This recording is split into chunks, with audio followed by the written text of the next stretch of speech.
Y cada vez que seguimos estudiando, hermanos, este libro tan maravilloso que es la Biblia, esa perfección tan tremenda que tiene y que pues a través de los tiempos la gente ha querido desmeritar, pero que sabemos que Dios sustenta su palabra, y aunque haya algunos que la quieran desacreditar, pues no ha sido así, porque la palabra de Dios permanece para siempre. Y desde que Dios hizo esa declaración, lógicamente ha sufrido ataques, pero la Biblia permanece para siempre. El cielo y la tierra pasarán, pero sus palabras no pasarán. Quiero en esta mañana, hermanos, que estudiemos la crucifixión. Y vamos a ver el tema que hemos titulado Jesús en la cruz previo a su muerte. Jesús en la cruz previo a su muerte. Y vamos a buscar el pasaje de Mateo, porque es el libro que estamos estudiando. Mateo capítulo 27, versículos del 37 al 44. Mateo 27, 37 al 44. Cuando se encuentra ahí, hermano, dígame amén para saber y podamos iniciar nuestra lectura de base del tema de hoy. Dice la Biblia, hermanos, en Mateo 27, 37 al 44, que es el previo a la muerte de Jesús. Él está en la cruz. Vimos que cómo fue el trayecto de ida, ¿verdad?, al Calvario, lugar de la calavera, o Gólgota, que es lo mismo, solamente en diferentes idiomas. Y vimos todo lo que pasó cuando Él apenas fue levantado. Hoy vamos a ver el previo, cuando Él está siendo crucificado antes de su muerte. Y dice Mateo 27, 37 al 44, y pusieron sobre su cabeza su causa escrita: este es Jesús, el Rey de los judíos. Entonces crucificaron con él a dos ladrones, uno a la derecha y otro a la izquierda. Y los que pasaban le injuriaban, meneando la cabeza y diciendo: tú que derribas el templo y en 3 días lo reedificas, sálvate a ti mismo, si eres hijo de Dios. Desciende de la cruz. De esta manera también los principales sacerdotes, escarneciéndole con los escribas y los fariseos y los ancianos, decían: a otro salvó, a sí mismo no se puede salvar. Si es el Rey de Israel, descienda ahora de la cruz y creeremos en él. Confío en Dios y líbrele ahora si le quiere, porque él ha dicho: soy hijo de Dios. Lo mismo le injuriaban también los ladrones que estaban crucificados con él. A manera de introducción, amados hermanos, quiero que veamos estos aspectos.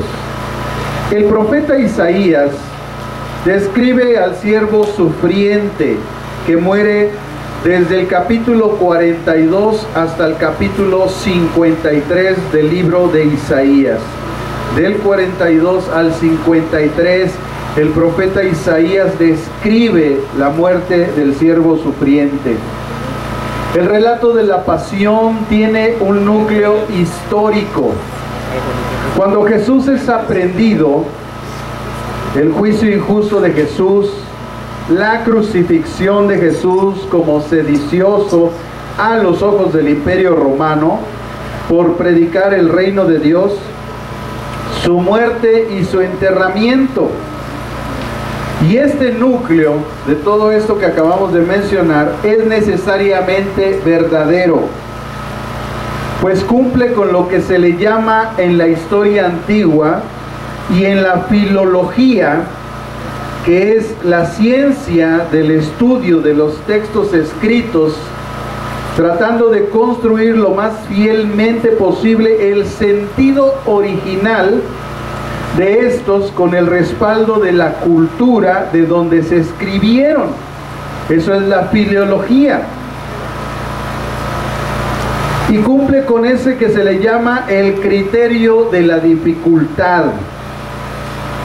Es como decir que nadie inventa piedras y las avienta a su propio tejado, ya que es imposible que una secta como los judíos o la judía, que se basa en un Mesías que muere en una cruz, se lo haya inventado, ya que la muerte es el argumento más negativo aparentemente para los judíos para que Jesús fuera el Mesías. Así es que esa base de que no pueden los judíos inventar una historia así hace más fidedigno lo que Jesús hizo. Si la muerte de Jesús es imposible negarla históricamente, es imposible negarla, ¿qué decir de los que niegan que Jesús existió? Su ignorancia y su necedad. Diciéndolo de forma poética, es que esta necedad de negar históricamente la vida de Jesús trasciende los horizontes de todos los mares existentes en el planeta. Los que afirman que Jesús no murió en la cruz y solo sufrió un ataque cataléptico y que después fue a Cachemira o a la India o a Egipto, son teorías inverosímiles, propias de las marihuanadas de esas personas. Pues eso no se acepta en ningún círculo académico, serio y universal, independientemente de la categoría intelectual que tenga, ya sea ortodoxo, católico, protestante, independiente e incluso ateo. Es inverosímil que la gente diga esas cosas. Los académicos serios no están de acuerdo con esas cosas. El problema es que hay mucha gente que no es seria con el estudio de lo que asevera. No se admite por ninguna causa las tesis que acabamos de mencionar, y es una locura que ha sido calificada como monumental cuando la gente dice que Cristo no existió y que Él no murió en la cruz. Es impresionante entonces lo vivido en la última semana de la pasión, que es lo que estamos viendo ahorita, hermanos, y que Jesucristo tuvo en toda esa semana. Para algunos críticos literarios, según lo que estuve estudiando, se les hace imposible todo lo que pasó en esa semana de la pasión. Para los críticos, lo descrito en la pasión de Cristo, lo cual fue escrito 40 años después de ocurridos los hechos, de cuando se escribió el primer evangelio, que ya sabemos que fue el de Marcos, y son muchos años transcurridos, sobre todo cuando no hay radio, televisión, redes, periódicos, etcétera, como hoy lo tenemos. Ellos argumentan que cómo fue que los apóstoles supieron lo que pasó con Caifás, la plática que Jesús tuvo con Caifás cuando ellos no estuvieron, la plática que tuvo con Pilatos en el pretorio, dentro del pretorio, y adentro probablemente sin testigos, la plática que tuvo con Herodes en el palacio, pues ellos no estaban, habían huido del huerto del Getsemaní. No hay actas de lo ocurrido en la crucifixión, aunque seguramente debieron enviarle esa información a Tiberio César, que era el que estaba en turno, gobernador de todo lo que era Roma. Los acontecimientos descritos de la semana de la pasión, acumulados en un breve lapso de tiempo, para los historiadores son imposibles. Podemos ver un relato breve de estos acontecimientos para que se den cuenta todo lo que pasó en esa semana de la pasión antes de su crucifixión y muerte. Analizándolo, hay por lo menos 20 hechos importantes desde el domingo de la entrada de Jesús a Jerusalén hasta su muerte. Primero nosotros vemos que Jesús llora el trágico destino de la ciudad. Jerusalén, Jerusalén, ¿cuántas veces te he querido abrazar como la gallina los polluelos? Después el episodio de la purificación del templo, cuando tira todo lo de los campistas y dice: mi casa es casa de oración, no cueva de ladrones. La maldición de la higuera, cuando va a buscar fruto y no lo encuentra. Las insidias de las autoridades judías sobre Jesús, todos los encuentros que tuvo con los religiosos. Cuando los griegos quieren ver a Jesús en Betania, la traición de Judas, la preparación de la Pascua, la última cena en la Pascua, el episodio del Getsemaní, la traición de Jesús, Jesús ante el Sanedrín, la entrega a Pilatos, después el tiempo que transcurrió en la muerte de Judas, las burlas romanas, el regreso a Pilatos, el camino del Gólgota, el episodio de Simón de Cirene, la crucifixión, muerte, sepultura y resurrección. Pero además de estos hechos hay que sumar dichos en la tarea de Jesús enseñando en el templo y otros sitios, es decir, los diálogos polémicos de la lucha contra sus adversarios, con el pago de los tributos, las disputas con los saduceos sobre el mayor mandamiento, etcétera, todas esas pláticas. Y los didácticos, es decir, las enseñanzas que tuvo con sus discípulos y el pueblo, que son enormes pláticas. Los discursos de las parábolas, las señales antes del fin, la viuda y la ofrenda, etcétera. Así vemos que ocurrieron muchos hechos y dichos de Jesús en una sola semana. Parece imposible que eso haya ocurrido. Pero en el esquema de la comprensión literaria, vemos que, por ejemplo, en la Ilíada de Homero, que describe la guerra entre los aqueos y los troyanos, que duró 10 años, es resumida en 24 versos con cantos que son comprimidos en una semana, es decir, 7 días, así como pasó en la pasión de Jesús. Por lo que no es extraña la comprensión de la narrativa de la pasión que está escrita en la palabra de Dios. Jesucristo solo en una semana, pues hay quien dice que todos los acontecimientos debieron ser de más tiempo y no solo el del domingo al viernes, pero desde el punto de vista literario sí es posible, como ocurrió en la Ilíada de Homero. Se dice que el Evangelio de Marcos es una larga introducción para preparar el relato de la pasión. Y los evangelios, dicen los historiadores, que son retratos complementarios de la vida pública de Jesús y su final. Pero en Juan capítulo 21, versículo 25, dice la Escritura, Juan 21, 25, y hay también muchas otras cosas que Jesús hizo, que si se escribieran en detalle, pienso, dice Juan, que ni aún el mundo mismo podría contener los libros que se escribirían.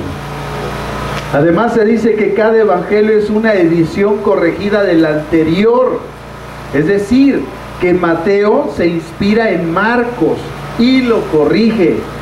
Si Mateo hubiera estado de acuerdo con todo lo dicho de Marcos, ¿para qué escribir otro evangelio? Así cada autor de los evangelios escribe un nuevo evangelio porque no está de acuerdo con el evangelio anterior. De hecho, si leyéramos cómo Lucas comienza su evangelio, es verdaderamente impresionante, porque dice Lucas capítulo 1. Lucas capítulo 1 Dice, puesto que ya muchos han tratado de poner en orden la historia de las cosas entre nosotros, que han sido ciertísimas, tal como nos las enseñaron los que desde el principio las vieron con sus ojos y fueron ministros de la palabra, me ha parecido también a mí, después de haber investigado con diligencia, por orden, excelentísimo Teófilo, para que conozcas bien la verdad de las cosas en las cuales has sido instruido. Así que los evangelios fueron escritos porque dicen los historiadores que de alguna forma no estaban de acuerdo con lo que se había escrito anteriormente, de tal manera que cuando viene Lucas pone todo en orden y investiga detalle por detalle, porque de otra manera, amados hermanos, pues para qué hubieran escribido más evangelios. Sin embargo, el orden que tiene Marcos, las enseñanzas que tiene el evangelio, hoy sabemos que fue escrito principalmente para los romanos que se habían convertido al evangelio. El evangelio de Mateo tiene una directriz que va orientada hacia los judíos que se habían convertido al evangelio. El evangelio de Lucas fue el evangelio escrito para los gentiles, en los cuales se escudriña lo más profundo de los acontecimientos y se organiza paso por paso para que toda la palabra de Dios tuviera una concordancia impresionante. Y si eso fuera poco, el evangelio de Juan, el evangelio más espiritual, es dado para todos los creyentes, para que sepan y corroboren y estén en su corazón convencidos de que Jesucristo es Dios. Qué maravilloso es esto, hermano. Ahí está para los que tienen examen la próxima semana de bibliología en el instituto, que me van a describir toda la Biblia. Ese es el examen de bibliología, hermanos, que estamos haciendo en el instituto. Así que ahí está, ya les mandé otro resumito que les voy a pedir por ahí. En la segunda carta a Timoteo, Pablo, cuando le escribe a este joven pastor, le dice en el capítulo 3, versículos 16 y 17. Segunda de Timoteo, capítulo 3, versículos 16 y 17. Dice, toda la escritura es inspirada por Dios. ¿Y útil para qué? Enseñar, para redarguir, para corregir y para instruir en justicia. Cuando te digan ¿para qué es la Biblia? Bueno, primero quiere decirte que la Biblia no es de interpretación privada, no es inspirada por los hombres, aunque hubo hombres que la escribieron, pero no es inspirada por los hombres, pero además la escritura es inspirada por Dios. El propósito es que es útil para enseñar, para redarguir, esto es convencer de pecado. La única forma en que tú puedes ser convencido de pecado es por la palabra de Dios. Para corregir ¿qué? Nuestros pensamientos, nuestras actitudes, nuestro corazón, nuestras acciones. Y para instruir en justicia, es decir, para enseñarnos lo que es correcto a los ojos de Dios. Eso es instruir en justicia. A fin de que, ¿cuál es el propósito? De que el hombre de Dios sea perfecto, enteramente preparado para toda buena obra. Cuando una persona es enseñada, cuando una persona es redarguida, cuando una persona es corregida y es instruida en justicia, tiene la capacidad de estar preparado para toda buena obra. Pero también el apóstol Pedro dijo unas palabras acerca de la escritura. En la segunda carta del apóstol Pedro, en el capítulo 1, en el versículo 21, el apóstol Pedro dijo estas palabras. Segunda de Pedro, capítulo 1, versículo 21. Porque nunca la profecía, es decir, la palabra de Dios, fue traída por voluntad humana, sino que los santos hombres de Dios hablaron siendo inspirados por el Espíritu Santo. Así que, aunque los historiadores ¿verdad?, cuestionan la cuestión de la palabra de Dios, que es casi imposible que pudieran pasar todos estos acontecimientos en una semana. Lo que muchas veces pasa por alto es que el Espíritu Santo dejó lo esencial, lo primordial, para que cumpliera el propósito de Dios con respecto a enseñar, redarguir, corregir e instruir en justicia. Y es por eso que hay estas cuestiones en su mente y en su corazón. Además, amados hermanos, de todo esto, se tiene que hay 80, bueno, algunos dicen que 90 pasajes de la Biblia hebrea sobre profecías aludidos y mencionados en la pasión de Jesucristo. Los escritos de Mateo, sin duda, son una guía para los judeocristianos, que es el libro que estamos estudiando, que querían saber acerca de Jesús como el Mesías y su pasión. Donde está descrito en la pasión de Cristo, está descrito el propósito divino de la redención, para que pudieran los judíos convertidos al Evangelio entenderlo. Habiendo dicho esto, hermanos, a manera de introducción, podemos aseverar que la Biblia, que es la palabra de Dios, es una promesa de cumplimiento en Jesús, quien es el Verbo divino. Hoy queremos, amados hermanos, proponer a ustedes que, como hemos estudiado el camino de la cruz en el Gólgota, las condiciones físicas de Jesús, la ayuda que recibió para llevar la cruz, el levantamiento de la cruz y la forma en que fue crucificado, los primeros momentos estando él en la cruz, dándole de beber a él vinagre, supuestamente para mitigar sus dolores, pero le virtieron además, ¿verdad?, del vinagre. La fórmula original era vinagre con vino, y esto hacía que los dolores se mitigaran. No por eso se vaya a poner briago por ahí, hermano.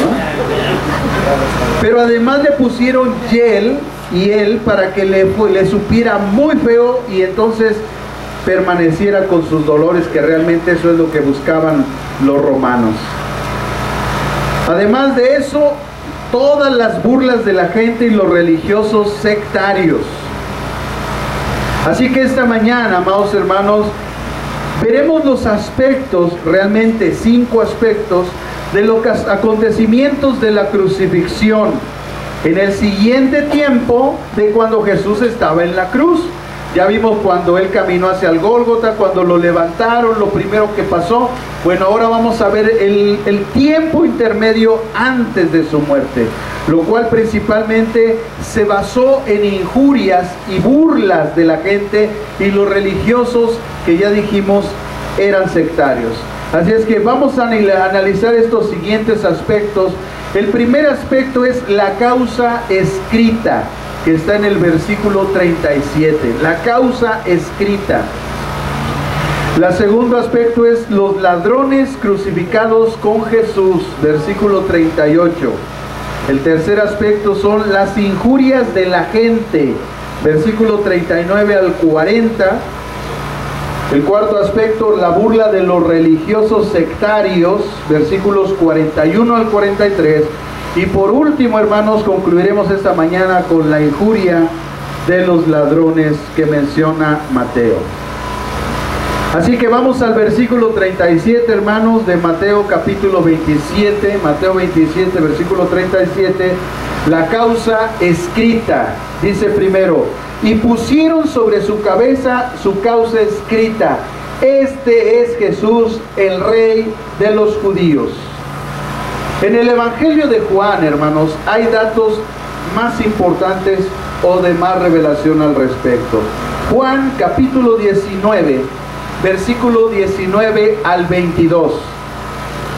En Juan 19, del 19 al 22 dice: escribió también Pilato un título que puso sobre la cruz, el cual decía: Jesús Nazareno, Rey de los judíos.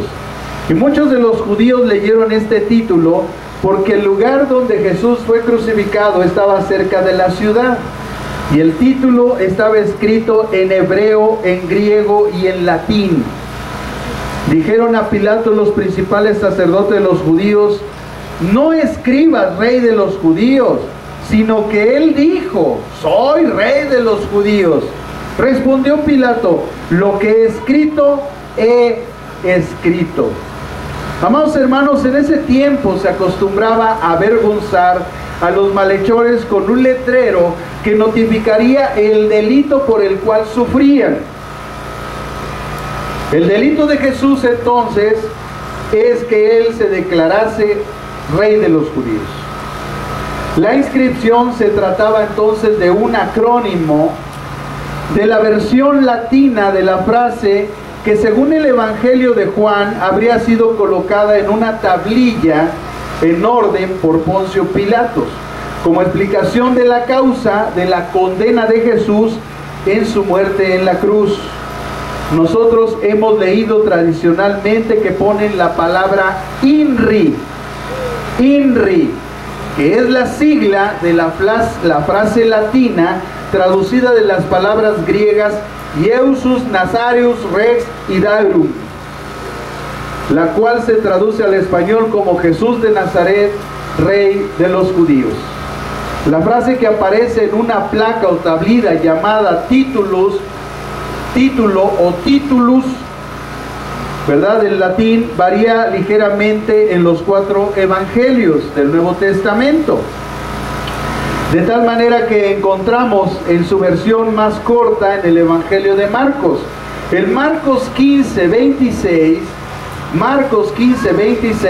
Marcos escribió que lo que tenía Jesús en la tablilla, el titulus o título, era el Rey de los judíos. En el Evangelio de Lucas, capítulo 23, versículo 38, nosotros vemos que Lucas escribió que lo que decía la tablilla es que se decía: este es el Rey de los judíos. Pero en el Evangelio de Mateo, en el capítulo 27, verso 37, que nosotros leímos, es más extensa, pues dice: este es Jesús, el Rey de los judíos. Es decir, Iesus, Nazarius, Rex y Daurum. Y el Evangelio de Juan complementa todas estas afirmaciones en el verso 19, capítulo 19 que leímos: Jesús de Nazaret, Rey de los judíos. Si, como dijimos en la introducción, tomamos la teoría de los historiadores que cada evangelista corrigió al anterior, porque aún la acusación que él le pusieron no fue para deshonra, realmente fue una profecía para su honra, porque Jesucristo realmente era el rey que era rechazado por su pueblo. Así que podemos justificar las variaciones que hay, porque cada evangelista corrigió al anterior. A través del tiempo se fueron viendo, ¿verdad?, y las investigaciones, como hoy nosotros, volteando hacia atrás, podemos ver mucho más cosas de lo que ellos podían ver en ese momento. Así es que es justificable, hermanos, estas variaciones en las palabras. Así pusieron ese mote sobre su cabeza de Cristo y lo concibieron para el reproche suyo, pero Dios lo pasó por alto, porque aún la acusación fue para la honra de Jesucristo. El segundo aspecto lo vemos en el versículo 38, hermanos: los ladrones crucificados. Dice el versículo 38: entonces crucificaron con él a 2 ladrones, uno a la derecha y otro a la izquierda. Estos ladrones, hermanos, estaban en la cárcel, enjuiciados con Barrabás. Como hemos dicho, muy posiblemente la cruz de Cristo realmente era para Barrabás. Pero el pueblo, al escoger a Barrabás, entonces Jesús tomó el lugar de Barrabás para que se cumplieran las escrituras. Barrabás estaba esperando su sentencia que culminó en la libertad. Y Jesucristo, que era recién condenado, terminó en la cruz. Los impíos, hermanos, poco ven las consecuencias de los delitos cuando los perpetran, pero deben de rendir cuentas por todo. Y eso está sin duda, hermanos, nadie lo niega. Pero Juan 19:18 dice: y ahí le crucificaron, y con él a otros dos, uno a cada lado, y Jesús en medio. Así sabemos la ubicación de las cruces y por qué nosotros vemos a Jesús en medio y los otros a los lados. Sin embargo, aquí había un hombre inocente, recibiendo un castigo que él no merecía. Judas entonces reconoció, hermanos, en un momento, de la manera más completa ante los principales sacerdotes, que él había pecado y traicionado a una persona inocente. En Mateo 27, versículo 4, en la primera parte nosotros leemos que él se arrepintió, entre paréntesis, porque más bien la traducción dice se arrepintió, pero fue remordimiento. Él no se arrepintió, él sintió remordimiento de lo hecho. Y ahí él declaró que él había vendido a un hombre inocente. Este también fue el testimonio del carácter de Cristo, pero los gobernantes estaban endurecidos. Así que en Mateo 27:4, en la segunda parte, dice que los fariseos y los escribas dijeron: bueno, ¿a nosotros qué? Allá tú para qué lo entregas. De esa manera se quisieron zafar también de la responsabilidad. Un comentarista bíblico antiguo, hermanos, citó al respecto de este pasaje de los que estaban siendo crucificados con Jesús, y cito lo que él dijo: así hacen los necios, que se burlan del pecado. Así hacen muchos que toman a la ligera a Cristo crucificado.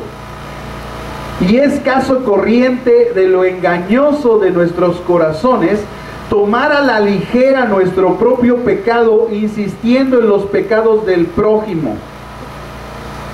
Pero todo esto que pasó, hermanos, escuchando este testimonio, ¿verdad?, de este escrito de este comentarista bíblico, que ya de por sí es contundente,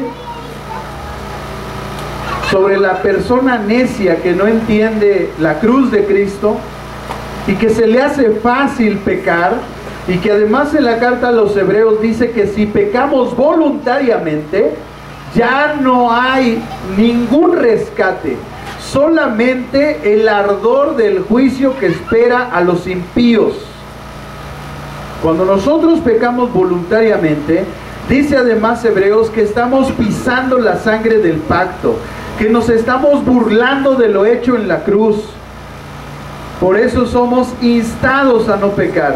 Somos llamados siempre a guardarnos de no pecar delante de Dios, porque ya no hay justificación, solamente la espera del juicio por lo que hemos hecho. Todo esto, hermanos, sin embargo, ya estaba ordenado para dejar evidencia que Cristo sufrió no por faltas propias, sino por los pecados del pueblo. En Romanos 5:8 nosotros leemos lo siguiente, hermanos. El apóstol Pablo, escribiendo a los romanos, en el capítulo 5, versículo 8, Romanos 5:8, dice Pablo: mas Dios muestra su amor para con nosotros, en que siendo aún pecadores, Cristo murió por nosotros. Si queremos la demostración del amor de Dios, hermanos, solamente hay que mirar la cruz. Porque nosotros, siendo pecadores, Cristo murió por nosotros. El castigo de nuestra paz cayó sobre de Él. El juicio que nosotros íbamos a tener condenatorio cayó sobre de Él en la cruz. Isaías 53:5, escribiendo sobre el siervo sufriente, Isaías 53:5 dice: Mas Él herido fue por nuestras rebeliones, molido por nuestros pecados. El castigo de nuestra paz cayó sobre de Él, y por su llaga fuimos nosotros curados. ¿De qué fuimos curados? Del pecado. Lo dice adelante, atrasito, perdón, cuando empezamos el versículo lo dijo. Mas Él herido fue por nuestras rebeliones, molido por nuestros pecados. Y dice después al final, y por su llaga fuimos curados, punto. Entonces quiere decir que fuimos curados de la enfermedad, el cáncer de la humanidad llamado pecado. En 1 de Pedro 3:18, el apóstol Pedro nos deja esta enseñanza al respecto.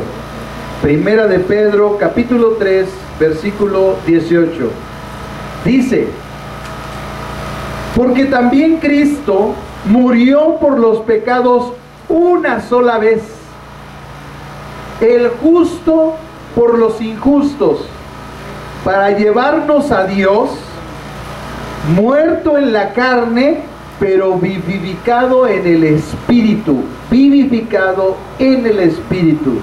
Vean las palabras de Pedro. Cristo murió por los pecados una sola vez, el justo por los injustos. Escuche, para llevarnos a Dios. ¿Cuál fue el propósito de morir en la cruz, hermanos? Llevarnos a Dios. Y dice, muerto en la carne, pero vivificado en el Espíritu. Cristo, hermanos, no debería de haber muerto, pero lo hizo para darnos eterna redención. Eterna redención. El problema que tenemos a veces es no entender qué es la doctrina de la redención, que es el haber dado el pago de un delincuente, de un condenado a muerte, dar el pago para que ese delincuente no vaya a juicio y no sea condenado. Por no saber eso, hermanos, mucha gente está perdiendo su salvación todos los días porque no entienden esa doctrina de la redención. Él murió una sola vez para llevarnos a Dios, para darnos eterna redención. No una redención si te portas bien o te portas mal. Es una eterna redención. Sabemos por principio que si tú fallas y no te arrepientes, pues va a venir la ira de Dios sobre tu vida. Porque la ira de Dios está sobre toda impiedad de todos aquellos que se oponen a la verdad. Así entonces vemos que Jesús estaba en medio y a los dos lados había dos ladrones crucificados con él al mismo tiempo. En su muerte dice que fue contado con los pecadores para que en nuestra muerte seamos contados con los santos. Eso es lo maravilloso de la cruz de Cristo, que en su muerte fue contado con los pecadores para que en nuestra muerte nosotros seamos contados con los justos. El tercer aspecto que hoy vamos a estudiar, hermanos, está en el versículo 39 y 40 de Mateo 27. Mateo 27, 39 y 40. Las injurias de la gente. Vean lo que la gente le decía, es increíble, hermanos. Mientras leía, mi corazón se constreñía porque decía, ¿cómo es posible? Bueno, sí es posible, aún en nuestros días. Dice la Escritura en el verso 39 y 40, y los que pasaban le injuriaban, meneando la cabeza y diciendo, tú que derribas el templo y en 3 días lo reedificas, sálvate a ti mismo, si eres hijo de Dios, desciende de la cruz. Vean esas burlas, hermano. Las burlas y afrentas que recibió por parte de la gente están registradas aquí. Los enemigos de Cristo, hermanos, trabajan fuerte para hacer que los demás crean cosas de la religión que ellos mismos saben que son falsas. La influencia de los religiosos sectarios fue tal en la gente que arrastró a mucha gente del pueblo, a pesar de que Jesús tiempo atrás los había sanado, los había liberado, les había enseñado, les había mostrado verdades del reino, pero ahora se burlaban y lo injuriaban. Amados hermanos, la tragedia más grande de la gente incrédula, además favorecida por Dios y Cristo, porque es increíble tanta gente tan incrédula, todos los beneficios que Dios les da, coches, casas, se van a Acapulco cada que amanece y no les importa a Dios, reciben muchas bendiciones de parte de Dios, son muy favorecidos, pero la tragedia es que nunca son agradecidos con Dios por todos los beneficios que reciben. Todo lo que tienen es que se reduce su triste agradecimiento a cumplir con las enseñanzas litúrgicas de su vana religión, y no conocen a Dios, y no lo honran ni le dan gracias como Él lo merece. En la carta a los Romanos, en el capítulo 1, cuando él describe la degradación de toda la humanidad, Romanos 1, del versículo 21 al 25, escuchen lo que dice Pablo sobre esta gente. Les dice: pues habiendo conocido a Dios, versículo 21 del capítulo 1, no le glorificaron como Dios, ni le dieron gracias, sino que se envanecieron en sus razonamientos, y su necio corazón fue entenebrecido. Profesando ser sabios, se hicieron necios, y cambiaron la gloria del Dios incorruptible en semejanza de imagen de hombre corruptible, de aves, de cuadrúpedos y de reptiles, por lo cual también Dios los entregó a la inmundicia en la concupiscencia de sus corazones, de modo que deshonraron entre sí sus propios cuerpos, ya que cambiaron la verdad de Dios por la mentira, honrando y dando culto a las criaturas antes que al Creador, el cual es bendito por los siglos. Amén. Esto fue lo que hizo la humanidad, hermanos. Habiendo supuestamente conocido a Dios, porque vean a la gente que tiene todos estos beneficios, pregúntele: ¿usted cree en Dios? Sí. Sí, yo todos los domingos voy a misa y todo lo que dicen, pero no le dan gracias a Dios por todos los beneficios que reciben. Qué triste vida, hermano. Así que esta gente, hermanos, burlona, la Escritura dice claramente: recibirá tarde que temprano su castigo. El cuarto aspecto de esta mañana, hermano, que estamos analizando es la burla de los religiosos sectarios. La burla de los religiosos sectarios. ¿Qué hicieron estos religiosos, hermanos? Versículo 41 y 43. Escuchen lo que dijeron. De esta manera también, o sea, además de lo que decían los otros, ellos también lo decían, y los principales sacerdotes, escarneciéndole con los escribas, hoy le llaman bullying, ¿verdad?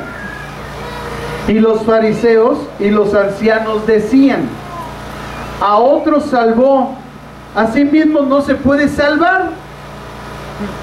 Si es el Rey de Israel, descienda ahora de la cruz y creeremos en él. Confío en Dios, libérele ahora si quiere, porque ha dicho: soy hijo de Dios. Esto, amados hermanos, nosotros lo hemos escuchado muchas veces de la gente cuando nos ve en situaciones difíciles y nos dice: pues no que eres hijo de Dios, ¿dónde está tu Dios? Mira cómo estás, No, yo creo que estás hasta aquí desde que saliste de la religión, ¿eh? Es tu castigo. Hermanos, eso mismo le dijeron a Jesús. Si al árbol verde le hicieron lo que hicieron, ¿y qué nos esperamos nosotros? Así es que no se entristezca, porque nuestro Dios está sentado en su trono y nada sale de su control. Y sí que somos hijos de Dios. No necesitamos demostrarle nada a nadie. Somos hijos de Dios. Dice Romanos 8 que el Espíritu nos da testimonio a nuestro espíritu de que somos hijos de Dios. Hay algo aquí dentro que nos dice, tú eres mi hijo. Como si la muerte entonces, hermanos, una muerte tan dolorosa no fuera suficiente, los religiosos sectarios agregaron burla e injurias al suplicio, la aflicción y el dolor y el terror que seguramente el Señor sentía en la cruz. Los principales sacerdotes y escribas y los ancianos se mofaron de Cristo por ser rey de Israel. Sin embargo, hermanos, nadie puede llevar el pecado de otros salvo aquel que no tenía pecado propio por el cual responder. Era necesario que Jesús muriera, si no, no hubiéramos sido redimidos. Ahora la sangre de Cristo está sobre nosotros para siempre, por medio de la misericordia, dado que los judíos la rechazaron. Gracias a que los judíos rechazaron a Jesús, nosotros tenemos la oportunidad de recibirlo. Por eso dice Juan 1:1, a los suyos vino, pero los suyos no lo recibieron.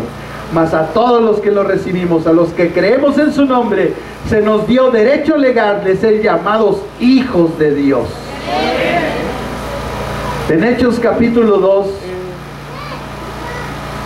versículos 22 al 24, el apóstol en esa historia de los relatos de los Hechos, nosotros leemos que todo esto ya estaba escrito. Pedro, en su primer discurso, en el capítulo 2, les dice a los israelitas en el verso 22, Hechos 2:22, varones israelitas, oíd estas palabras, Jesús Nazareno, varón aprobado por Dios, entre vosotros con las maravillas, prodigios y señales que Dios hizo entre vosotros por medio de él. ¿Quién hizo los milagros? Dios en Cristo. Como vosotros mismos sabéis, a este, entregado por el determinado consejo y anticipado conocimiento de Dios. Es decir, que lo que pasó con Cristo ya estaba previsto desde la eternidad. Dice, ustedes prendisteis, matasteis por manos de inicuos y lo crucificasteis, el cual Dios levantó, sueltos los dolores de la muerte, por cuanto era imposible que fuera retenido por ella. Ahora váyase hasta el versículo 32 de ese mismo pasaje. Verso 32. A este Jesús resucitó Dios, de lo cual todos nosotros somos testigos. Así es como Pedro dio testimonio, hermanos, de lo que pasó en la cruz, algo que ya estaba previamente determinado. El quinto aspecto, hermanos, que nosotros hoy vamos a estudiar es la injuria de los ladrones, que está en el versículo 44. Versículo 44 de Mateo 27. Dice la Biblia, Mateo 27, 44. Lo mismo le injuriaban también los ladrones que estaban crucificados con él. Mateo señala que los ladrones injuriaban a Jesús. Pero Lucas dice que solo uno lo injuriaba. Si me acompaña a Lucas capítulo 23, versículo 39 al 43. Lucas 23, 39 al 43. Mateo dice que los dos lo injuriaban. Yo creo que mucho tiene que ver la ubicación de la persona que le refirió en ese momento las palabras. Si tú estás lejos, pues no alcanzas a escuchar lo que se dice y solamente dices, bueno, hasta los ladrones lo injuriaban. Pero Lucas, que investigó, como leímos en el versículo 1 del Evangelio de Lucas, él indagó, fue con la gente testigo, se fue con el más cercano, obtuvo su testimonio y lo escribió. Y seguramente Lucas encontró una persona que estaba más ubicada en ese momento y entonces él le escribe. Y uno de los malhechores que estaban colgados le injuriaba diciendo: si tú eres el Cristo, sálvate a ti mismo y a nosotros. Respondiendo otro le reprendió diciendo: ¿ni aún temes tú a Dios, estando en la misma condenación? Nosotros a la verdad justamente padecemos, porque recibimos lo que merecieron nuestros hechos, mas este ningún mal hizo. Y dijo a Jesús: acuérdate de mí cuando vengas en tu reino. Entonces Jesús le dijo: de cierto te digo que hoy estarás conmigo en el paraíso. Hay unos escritos que nosotros le llamamos escritos apócrifos. Dentro de ellos, investigando, se encuentra el Evangelio, el escrito apócrifo de Nicodemo, donde la tradición extrajo que uno se llamaba Dimas y otro Gestas. ¿Usted ha escuchado eso? Bueno, pues eso es de los evangelios apócrifos y directamente del evangelio de Nicodemo, que no cumplió con los estándares para poder ser parte del canon de la Biblia. Y en estos escritos apócrifos, la tradición señala que uno se llamaba Dimas, el cual llamaron el buen ladrón. El buen ladrón, oye, ya desde que dicen el buen ladrón, ¿habrá buenos ladrones? Oye, con todo amor y cariño, dame todo lo que tienes. Digo, si queremos un buen ladrón. Señoras y señores, venimos subiéndonos a este lugar, acabamos de salir de la cárcel. Por favor, le pedimos que con todo amor y perseverancia nos entreguen todas sus pertenencias y de paso les vamos a regalar un dulce. Hay muchos Dimas ahí en las combis, ¿no? El buen ladrón, oigan ustedes, el buen ladrón, así le pusieron, el cual además fue crucificado a la derecha, por supuesto, el orden, ¿verdad? A la derecha están los buenos y en la izquierda los malos. Y Gestas, que era el mal ladrón, no, pues sí, ese ni de dónde, ¿no? Este fue crucificado a la izquierda. Bueno, el evangelio de Nicodemo, miren, les voy a leer lo que dice, hermanos. Dice: se llamaba Dimas, era de origen galileo y poseía una posada. Atracaba a los ricos, pero a los pobres les favorecía. Oye, este es como un Robin Hood. El Robin Hood del Calvario. Aún siendo ladrón, dice el evangelio de Nicodemo, se parecía a Tobías, pues solía dar sepultura a los muertos, o sea, hacía buenas obras entre todo lo que hacían. Se dedicaba a saquear a la turba de los judíos, robó los libros de la ley en Jerusalén, dejó desnuda a la hija de Caifás, no, con razón los crucificaron, que era la sazón sacerdotisa del santuario, y sustrajo incluso el depósito secreto colocado por Salomón, o sea, se llevó el oro, ¿eh? Tales eran sus fechorías. Vean los escritos de este evangelio, hermanos, según este evangelio apócrifo.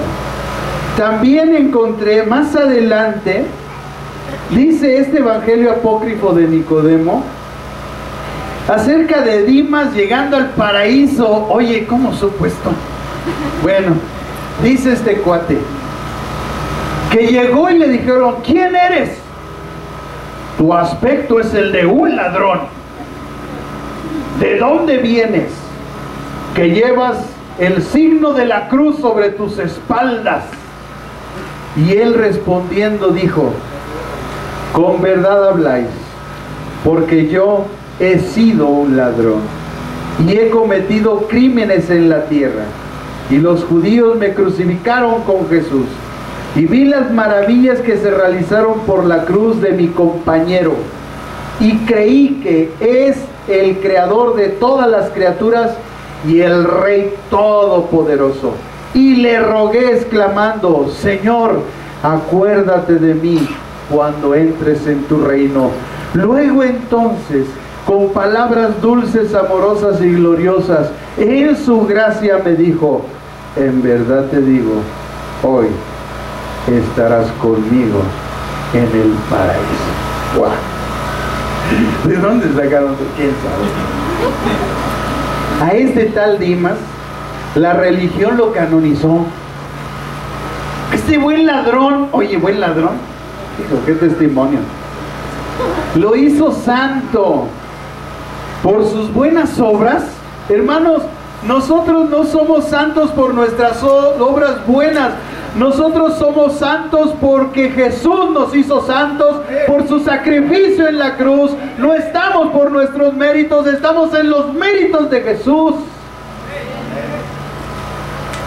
De hecho, en la carta a los Efesios, en el capítulo 1, miren lo que dice el apóstol Pablo, hermanos, enseñando sobre esto que les acabo de decir. En la carta a los Efesios, en el capítulo 1, el apóstol Pablo escribe estas palabras que son de verdaderamente, hermanos, maravillosas. Dice en el capítulo 1, en el versículo 13 en adelante, dice: bendito sea el Dios y Padre de nuestro Señor Jesucristo, que nos bendijo con toda bendición espiritual en los lugares celestiales en Cristo, según nos escogió en Él antes de la fundación del mundo, para que fuésemos santos y sin mancha delante de Él. Todo esto que ocurrió antes de la fundación del mundo, para que se cumpliera lo dicho también en la carta a los Romanos en el capítulo 9, que Jacob no había hecho ni bien ni mal, para que se cumpliera la elección de Dios, y entonces se le dio la primogenitura, la promesa de salvación viniera de la línea de Abraham, Isaac y de Jacob. Pues nosotros estamos aquí porque Dios nos escogió desde antes de la fundación del mundo. ¿Para qué? Para que fuésemos santos y sin mancha delante de Él. Es decir, la obra de la cruz nos ha dado nuestra santificación. Nosotros somos santos por la obra de la cruz, por haber creído en Jesucristo.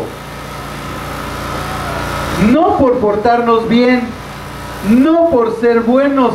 Eso es resultado de nuestra salvación. Es lo que caracteriza a un verdadero cristiano, porque es preparado ¿para qué? Para toda buena obra, como lo leímos en la segunda carta a Timoteo, capítulo 3, versículos 16 y 17. No estamos por buenos, fuimos declarados santos. El ser humano no puede declarar a alguien santo, porque los parámetros que nosotros juzgamos no son los del corazón. Aún la gente malvada anda haciendo cosas buenas, eso se va a salvar. Hemos visto incluso en las redes cómo hay gente millonaria que le entrega dinero a gente que dispone su corazón supuestamente para ayudarlos. Pero no por eso esa gente rica va a entrar al cielo, porque no es por obras que entramos al cielo, es por la misericordia y la gracia de Dios a través de la fe en Jesucristo. Por esa causa, hermanos, hay muchas buenas personas que están en el infierno y muchas malas personas que también lo están. Hay muchas buenas personas que están en el cielo y muchas malas personas, como este ladrón, que están también en el cielo. ¿Por qué? Porque la diferencia no son las obras, sino la fe en Jesucristo. De nada nos sirve ser buenos si no creemos en Él. Si no creemos en Él, aunque seamos buenos, iremos al infierno. Es algo que debemos de enseñarle a la gente, hermano. No es por obras, para que nadie se gloríe. La religión siempre exalta a los hombres, cuando lo que se debe señalar es la obra redentora de Jesús, su misericordia y su gracia, la salvación que es por fe. Y fe no en San Pancho, en Santa Petrolina, en la Virgen del Socorro, no, es en Jesucristo. Él es el único mediador entre Dios y los hombres. Él fue el único que murió por nosotros. Y María es una criatura de Dios. Y la Biblia dice que adoraron más a las criaturas que a Dios. El único que debe de ser exaltado y glorificado es Jesucristo. No desmeritamos, hermanos, tampoco las bondades de esa joven mujer, crecida espiritualmente, que obedeció a Dios, virtuosa en toda su vida. No la desmeritamos, pero no la divinizamos, porque el único divino es Dios. Él es el único Dios vivo y verdadero, y Él no le da su gloria ni su honra a nadie. En la Biblia, hermanos, la palabra de Dios se cansa de decir que toda la gloria, toda la honra y la alabanza es para el que está sentado en el trono y para el Cordero que está a su diestra. A Él sea la gloria, la honra y la alabanza por los siglos de los siglos. Amén, amén y amén. Aleluya. Así que este tal Dimas, la religión lo canonizó, lo hizo santo por sus buenas obras. Bueno, ahí lo dejo para los expedientes secretos X, para aquellos de la misión imposible. Amados, la religión siempre está exaltando a los hombres, pero la carta a los Efesios dice todo lo contrario. Muchos creyentes, hermanos, conocemos bien ese pasaje de Efesios 2, 8 y 9. Pero al llegar a esa declaración, Pablo habla antes algo de la evidencia de la necesidad de la gracia. Todos sabemos, por gracia soy salvo por medio de la fe, esto no es de vosotros, es un regalo de Dios, no por obras para que nadie se gloríe. Pero en el versículo 1, Efesios 2:1, fíjese lo que dice Pablo. Le recuerda a los lectores que ellos estaban muertos en sus delitos y pecados espiritualmente, sin vida, sin Dios.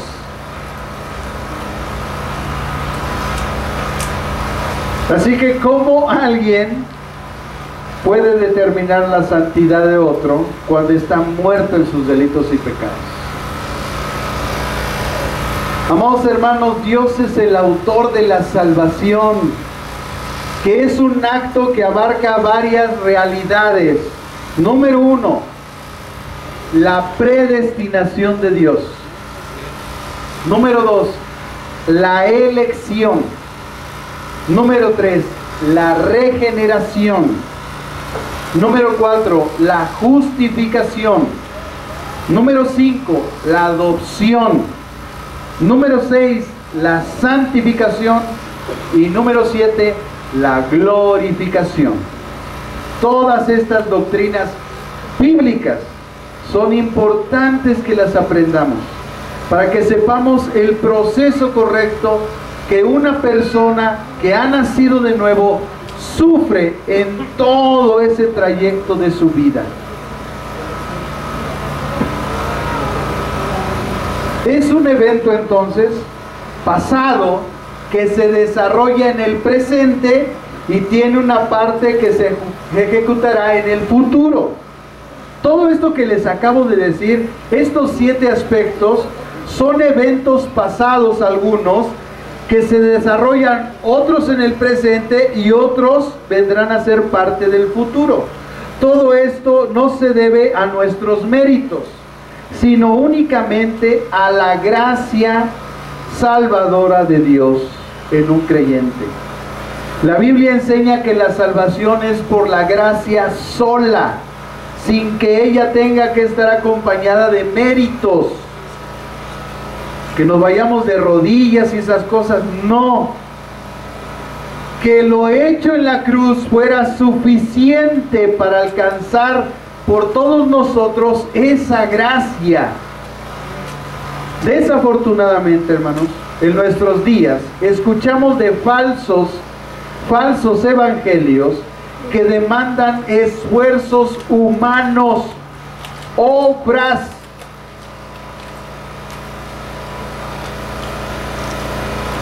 Si la gente dice que la salvación se pierde, entonces ya está metiendo obras. Y la salvación no es por obras, es por la gracia de Dios. Las buenas obras no son para obtener o ganar el acceso al cielo. Las obras son el resultado de nuestra fe, porque dice Santiago que la fe sin obras es muerta. Así el ladrón, sin mérito alguno en su vida, solo depositando su fe en la obra redentora de Cristo, que tenía en ese momento proceso en la cruz y que estaba frente a él, la aceptó y por su fe fue salvo. Hizo una oración breve pero poderosa. Nosotros, hermanos, siempre buscamos algún mérito. Es algo de nuestra naturaleza, algo en nosotros mismos. Ayer veía como un hombre rico allá en Colombia le daba a un padre de familia, el cual era zapatero. Su esposa lo había abandonado con 5 hijos, 3 de los cuales no eran de él. Solamente 2 eran de él y los otros 3 pues se los engatusó esta perversa. Y se fue con otro y los abandonó. Y llegó ese hombre rico con unos zapatos todos rotos y adentro le metió pero billetes de dólares, de 20, de 50, de a 100, todos ahí adentro, atacado el zapato, pero el cuate no los veía. Y llegó, después de pasar con varios que lo rechazaron, llegó con ese hombre que tenía ese problema y le dijo: ¿me puede usted reparar estos zapatos? Y le dijo: claro que sí. Ah, pero no traigo dinero, y fíjense que pues ando sin dinero y mi hijo va a entrar a la escuela y no tengo para sus zapatos, ¿me podría ayudar? Y dijo este joven: está bien, dice, porque yo sé lo que es eso. Le contó la historia de cómo su mujer lo abandonó y se fue con otro y le dejó 3 chamacos encasquetados más los dos suyos. Y estaba triste porque decía: pues es que aquí en todo el día gano $3. $3, y lo ponemos a 20, que ya gracias a Dios aquí en México bajó, pero póngalo a 20. 2 por 3 son 6, son 60 pesos diarios. Dígame usted, si usted come con 60 pesos diarios, dígame usted si con 60 pesos además se traslada al lugar de trabajo, dígame usted si con esos 60 pesos diarios además le va a comprar útiles a sus hijos y le va a comprar uniformes y los va a llevar a la escuela, de tal manera que este joven estaba entristecido y llorando le dijo: a veces mis hijos no van a la escuela porque no tengo para sus pasajes y no tengo para darle para los útiles, ni un lápiz para que escriban, y no llevan para comer. A veces solamente les doy agua de comer. Después de contarle la historia, este hombre le entregó los zapatos. Cuando él vio los zapatos llenos de billetes de dólares, lógico, se compungió, pero le sacó el dinero y le dijo: yo no puedo recibir esto, porque yo no he hecho ningún esfuerzo para obtener esto. Amados hermanos, en nuestra naturaleza, de las gentes justas y correctas, siempre pensamos que las cosas las debemos de obtener por un esfuerzo. Por eso mucha gente rechaza a Jesús, porque no entiende que la salvación es por gracia, es un regalo, que no importa, son los tesoros del cielo en Jesucristo puestos en nuestras manos y no tenemos que hacer nada, solamente recibirlos y ser agradecidos. En agradecimiento, este joven recibió el dinero, pero le dijo: deme trabajo. Y le dijo: te lo voy a dar.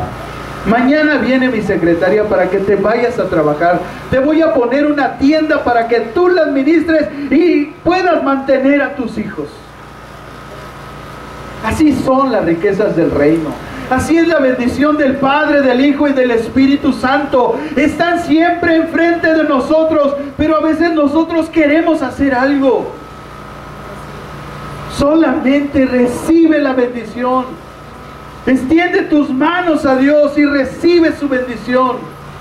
Este joven recibió algo material que lo ayudaría en su vida, pero lo que Dios otorga es algo eterno, es la gloria misma, son las bendiciones eternas para todos los creyentes. No merecíamos nada, hermanos. Nada podríamos alcanzar nosotros por nuestros medios. Ni siquiera teníamos la disposición. Ay, ahí viene ese hermano, ciérrale la puerta, dile que no estoy. Así hay mucha gente que el evangelio está tocando a la puerta para su salvación y no quiere oír. Se escuda, se esconde. Cuando es la bendición que traemos en las manos de la vida eterna para la vida de las personas. Porque Jesús vino a buscar y a salvar a los que se le habían perdido. Y a veces le cerramos la puerta. A veces no recibimos su gracia. A veces no nos queremos arrepentir cuando Él a gritos nos dice que nos arrepintamos, que nos volvamos a Él, que ordenemos nuestros pasos, que sigamos sus caminos, que es la única forma de entrar al reino, que de esa forma recibiremos todas las coronas, las bendiciones que Dios tiene preparadas para todos los que los amamos. No tenemos la capacidad de buscar a Dios. Lo más que hemos logrado buscando a Dios son religiones. Religiones que nos ponen obras, religiones que nos ponen preceptos, religiones que nos ponen dogmas, pero no nos acercan el amor de Dios. Nos traen maldiciones, nos traen cosas que tenemos que hacer siempre. Pero la salvación de Cristo no es condicional. La salvación de Cristo es incondicional. Es el nuevo pacto que Él hizo en su sangre, de tal manera que no depende de nosotros, depende de la promesa del Padre, depende de la obra en la cruz y depende de la obra del Espíritu Santo que nos lleva a la completa redención para nuestra exaltación en la gloria en Jesucristo.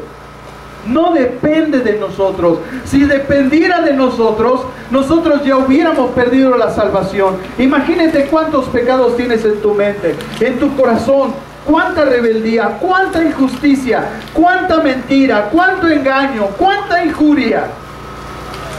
Si dependiera de nosotros, por supuesto que la perdemos. Pero la salvación que Jesucristo ofrece no depende de nosotros. Es por su bendita gracia y misericordia que la tenemos, hermanos. No es por obras, es por su gracia.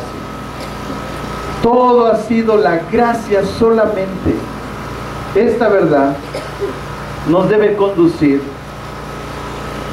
a que nosotros vengamos todos los domingos con una adoración humilde delante de Dios, a no distraernos, a no estar pensando en el teléfono, a no estarnos distrayendo, sino cada segundo, cada minuto que estamos en este lugar, adoremos con todo nuestro corazón al que vive y reina por los siglos de los siglos.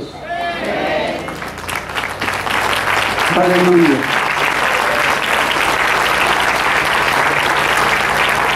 Concluimos entonces, hermanos, y pido que el grupo de alabanza se venga para acá. En conclusión, quiero decir estas palabras que escribí, hermanos. Es increíble. Yo sé que no era yo no tengo la capacidad de escribir estas cosas. Tengo tantas imperfecciones como tú, hermano. También a veces le fallo a Dios como tú, hermano. Pero su bendita gracia es mi cobija todos los días, porque sé que no estoy por obras. Amados hermanos, en cada registro minuciosamente detallado de los sufrimientos de Cristo, encontramos cumplida alguna predicción o profecía de los profetas de los Salmos. La crucifixión era una muerte empleada por los romanos, muy terrible y miserable. Así pues, nuestro Señor Jesús, habiendo emprendido la satisfacción de la justicia de Dios, habiendo satisfecho, porque no había nada que satisfaciera la justicia de Dios, sino Jesucristo con su muerte, lo hizo sometiéndose al peor castigo de los hombres de esa época. Pues se ponía en el suelo la cruz, a la cual se clavaban las manos y los pies, atravesando incluso a veces y triturando los huesos, tendones y músculos, desangrentando las arterias y las venas, con un dolor insoportable.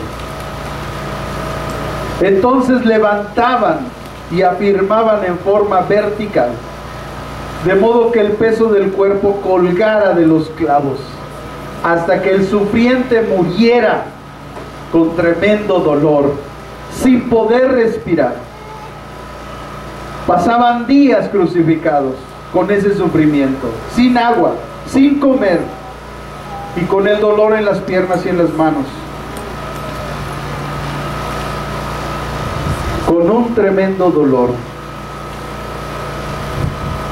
Cristo corresponde, hermanos, así al tipo que nosotros podemos ver en el Antiguo Testamento de la serpiente cuando fue levantada, en el sentido de que cuando nosotros depositáramos nuestra fe en ese hombre que iba a ser levantado, seríamos sanados, liberados y salvos, como en su momento el pueblo de Israel, cuando Dios ordenó a Moisés construir una serpiente en un poste, y todo aquel que mirara esa serpiente sería salvo y sano de la mordedura que por juicio vino a los israelitas por su desobediencia y rebeldía.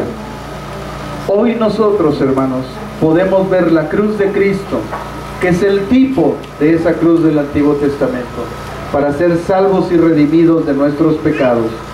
Cristo fue llevado como cordero al matadero, como sacrificio a un altar.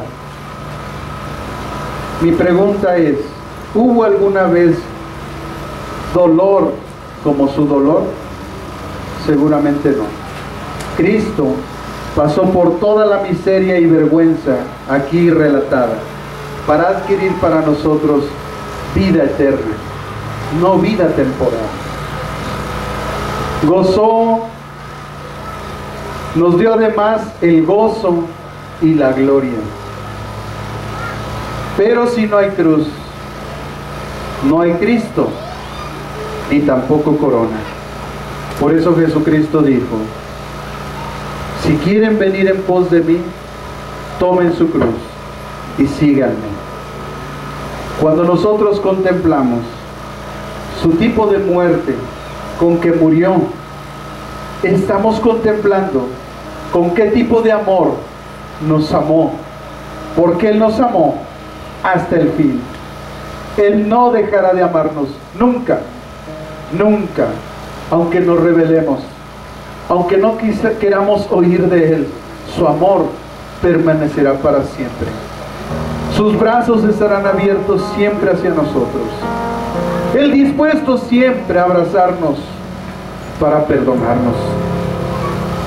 Bendita entonces es la cruz de Cristo.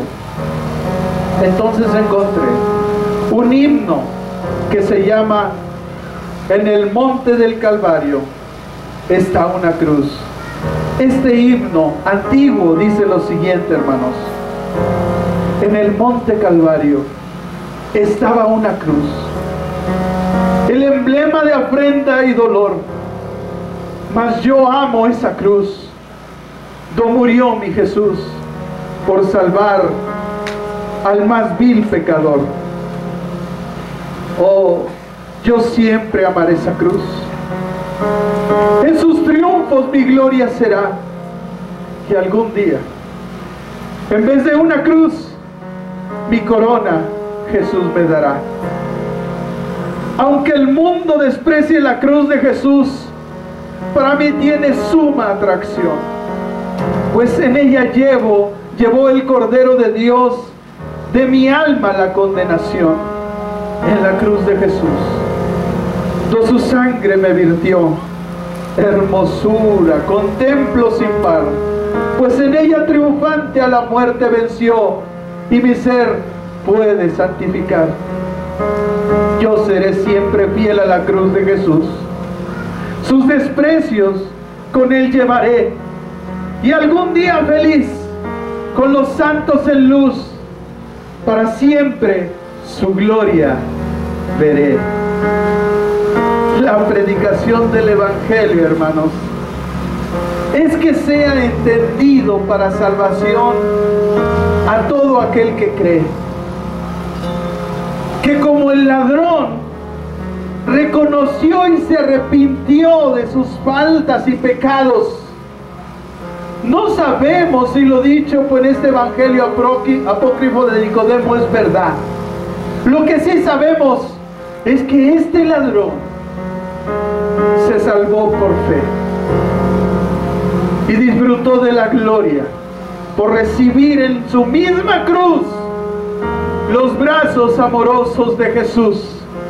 Por eso nosotros somos llamados a estar en una cruz, para que cada día recibamos los brazos amorosos de Jesús. Y como este ladrón, todos los días le digamos siempre: Señor, acuérdate de mí cuando estés en tu reino. Qué hermosas palabras y cuánto poder encierran cuando un corazón sincero las dice, cuando alguien arrepentido las pronuncia, cuando un hombre y una mujer está dispuesto a estar en la cruz con Jesús y sufrir sus padecimientos, pero después su gloria. Recibió al Señor, este ladrón, como Salvador, haciendo su profesión de fe de corazón, y fue con Cristo al paraíso. Jesús le dijo: en verdad te digo, hoy estarás conmigo en el paraíso. ¿A quién no le gustaría, hermanos, escuchar eso del Señor? Hoy puede ser tu día, si tu corazón está dispuesto esta mañana. Puedes recibir esta salvación. Y los que ya estamos ahí, estamos como ladrones, a un lado, algunos todavía cuestionando, injuriando lo que Jesús hace, todavía diciendo: Señor, ¿por qué me pasan estas cosas? Porque no hay gloria sin cruz, acuérdate. No hay gloria sin cruz. Por eso a veces tenemos que padecer. Por eso a veces enfrentamos circunstancias en la vida, porque sin cruz no hay gloria. Pero todo eso se calma cuando nosotros subimos a la cruz con Cristo y somos como el hombre que estaba del lado derecho, aquel que los apócrifos lo llamaron Dimas, y le decimos: Señor, en medio de mi suplicio, en medio de las circunstancias de mi vida, de las cuestiones que estoy pasando. Por favor, Señor, acuérdate de mí, Señor, y cambia todas estas cosas. En ese momento seguro escucharemos las palabras de Jesús diciendo: en verdad te digo, hoy estarás en el paraíso. Porque el paraíso es aquello que el hombre perdió. Es la gloria, es la bendición, es la presencia de Dios, es oír su voz, es darnos una vida con propósito, es también estar en el paraíso, vivir la vida plena que Dios quiere que vivamos. Por eso, iglesia, hoy podemos escuchar las palabras de Jesús diciendo a esta iglesia: en verdad les digo, hoy estarán conmigo en el paraíso. Porque el Señor restituye y restaura todas nuestras bendiciones cuando nosotros de corazón nos acercamos a Él. ¿Por qué no te pones de pie? Y en esa mañana y en tu lugar le damos gracias a Dios y le decimos: Padre, gracias. Gracias por la cruz, Señor. Gracias por tu bendita cruz, por el sacrificio que hiciste ahí, Señor. Nunca olvidaremos lo que tú has hecho por nosotros. Estoy maravillado, Señor, de toda esa gracia que diste. Porque en el monte Calvario, Señor, estaba una cruz que era el emblema de la afrenta y del dolor. Mas yo amo esa cruz, porque ahí murió mi Jesús por salvar al más vil pecador.